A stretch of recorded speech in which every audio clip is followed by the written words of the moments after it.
Shalom. Alors je lis votre question, je vous contacte car je suis tombé sur votre page en cherchant des renseignements sur l'interdit de se raser la barbe avec une lame. J'ai donc bien compris que le fait de se raser la barbe avec une lame est interdit, que le fait de s'épiler est également interdit. Mais ce que vous ne dites pas, c'est la raison de ces interdits. Pouvez-vous s'il vous plaît nous expliquer pourquoi se raser à la lame et le fait de s'arracher des poils définitivement du corps est interdit? Ok, alors en ce qui concerne la raison des mitzvot, ce n'est pas qu'en ce qui concerne cette mitzvah-là, mais toutes les mitzvot, d'accord, elles ont des raisons. Alors des fois, on donne des raisons qui sont, on va dire, des raisons superficielles, mais elles sont vraiment que superficielles. Les vraies motivations de toutes les mitzvot sont la volonté de Dieu. Donc pourquoi Dieu voulait-il cette mitzvah ou celle-là, ou pourquoi est-ce que cette mitzvah elle est gérée par ce type de loi et pas différemment, etc. Juste en parenthèse, l'interdit de se raser avec la lame.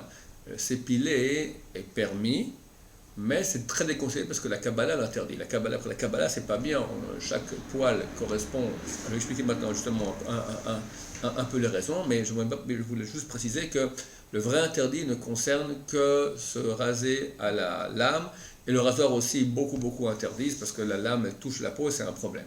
Mais s'épiler, ce n'est interdit que par la Kabbalah, la mystique juive, pour les raisons que je vais évoquer maintenant. Alors, je reviens sur le sens général des mitzvot. En fait, c'est la volonté de Dieu.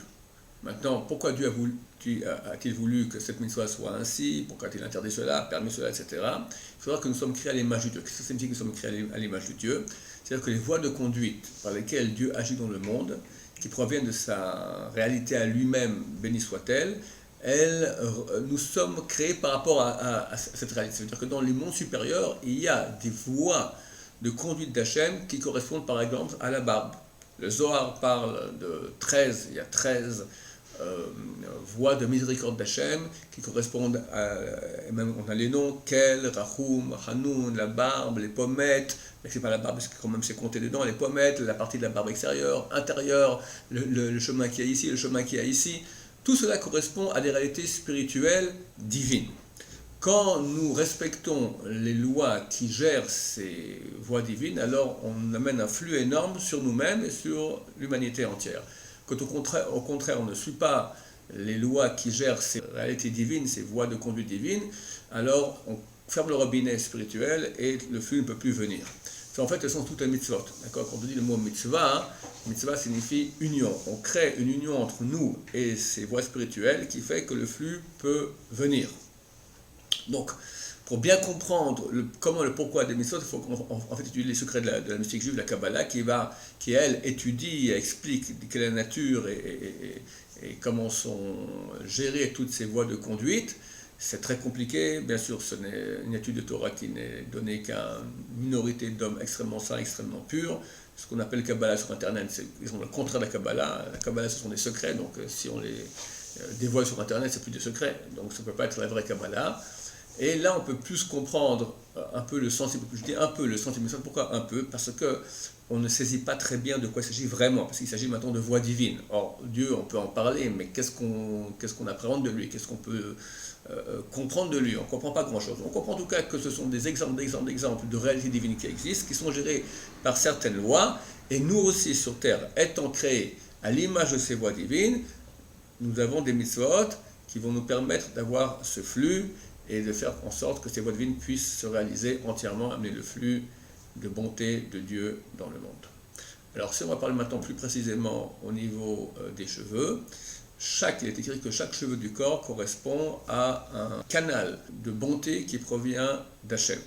C'est pour cela que même s'épiler est déconseillé, bien qu'il soit permis du point de vue de la loi stricte, néanmoins d'après la Kabbalah, la mystique juive, ce n'est pas permis. Alors, c'est bien de faire attention à cela, c'est pas obligatoire, mais c'est bien de faire attention à cela, comme ça, tous les canaux de flux que nous devons laisser ouverts seront ouverts et seront présents. Si on les enlève, alors il y aura moins de flux. Et il y a moins de flux, alors à la place du bien vient le mal, Dieu nous en préserve. Donc voici en très gros, en général, le sens des mitzvot, en plus particulier celui de ne pas se raser. Alors, je n'ai pas parlé tellement du fait de la lame, alors de nouveau aussi, donc il y a une certaine réalité qui correspond à ces parties-là. Il y a ici 5 parties qu'on ne peut pas raser.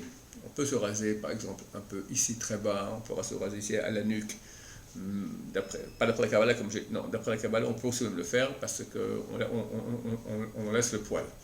C'est juste épilé qu'il y a un problème d'après la Kabbalah. Donc on peut se raser au couteau dans cette région-là où il n'y a pas de poil, en tout cas pas de la barbe, derrière par exemple à la nuque, etc. Mais là, c'est interdit parce que justement, au niveau de la figure d'Hachem, si je peux m'exprimer ainsi, donc par l'expression d'Hachem qui s'exprime par ses voies de conduite, là-bas, le fait de se couper les poils à la lame, c'est-à-dire qu'il y aura un contact entre une lame et la peau de Dieu, si je peux dire en quelque sorte, qu'on parle des voies de conduite divine, alors cela crée de très gros problèmes spirituels qui, bien sûr, se répercutent ici dans notre monde, à Dieu ne plaise. Au revoir.